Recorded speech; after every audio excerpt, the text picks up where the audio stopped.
ఆయన ఈ లోకానికి రక్షకుడై ఉన్నాడు. ఈ యొక్క లోకము పాపముతోనో అంధకారంలోనో చీకటిలోనో మునిగిపోయి ఉన్న సందర్భంలో ఈ లోకంలో ఉన్న ప్రతి మానవుడు కూడా నశించిపోయి నరకానికి వెళ్తున్న తరుణంలో యేసు క్రీస్తు మానవులను సృష్టించిన ఆ యొక్క దేవాది దేవుడు ఆ యొక్క మానవుల కొరకు ఆయన 2000 సంవత్సరాల క్రితం ఈ లోకంలో ఆయన మానవుడిగా జన్మించి మనుషుల యొక్క పాపములను తీసివేసి ఆ యొక్క చీకటిలో నుండి అంధకారంలో నుండి ఆయన రక్షించడానికి యేసు క్రీస్తు ఆయన శిలువలో మరణించారు.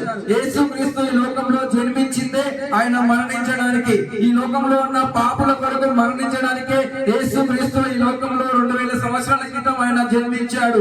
పాపాలను తీసివేయడానికి ఆ యొక్క పాపల నుండి మనందరినీ రక్షించడానికి యేసు క్రీస్తు ఈ లోకంలో జన్మించాడు.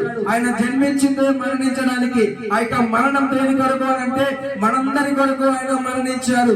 ఆయన మరణించి 3వ రోజు తిరిగి లేచారు. ఆయన సమాధిలో ఉండిపోలేదు, ఆయనను సమాధి బంధించి ఉంచలేదు. ఆయన మరణించి 3వ రోజు సమాధిని బద్దలు కొట్టుకొని ఆయన మరణాన్ని గెలిచి లేచారు. ఓ మరణమాన్ని ముల్లెక్కడా, ఓ మరణమాన్ని విజయం ఎక్కడా అని ప్రభువైన యేసు క్రీస్తు ఆయన మరణానికి సవాలు విసిరారు. ఆయనను మరణం బంధించి ఉంచలేకపోయింది. ఎవరైనా సరే మరణించిన తర్వాత వారి యొక్క శరీరము సమాధిలో మిగిలిపోతుంది, వారి యొక్క శరీరము సమాధిలో మట్టిలో కలిసిపోతుంది, వారి యొక్క ఎముకలు ఆ యొక్క సమాధిలో ఉండిపోతాయి. కానీ ప్రభువైన యేసు క్రీస్తు సమాధిలో ఆయన ఎముకలు ఆ యొక్క మట్టిలో ఉండిపోలేదు. ఆయన యొక్క సమాధిలో ఆ యొక్క శరీరము ఆ యొక్క మట్టిలో కలిసిపోలేదు. ఆయన సమాధిని గెలిచి తిరిగి లేచాడు. ఆయన యొక్క సమాధి ఖాళీగా ఉంది, ఆయన సమాధిని గెలిచి ఆయన మృత్యుంజయుడై తిరిగి లేచాడు.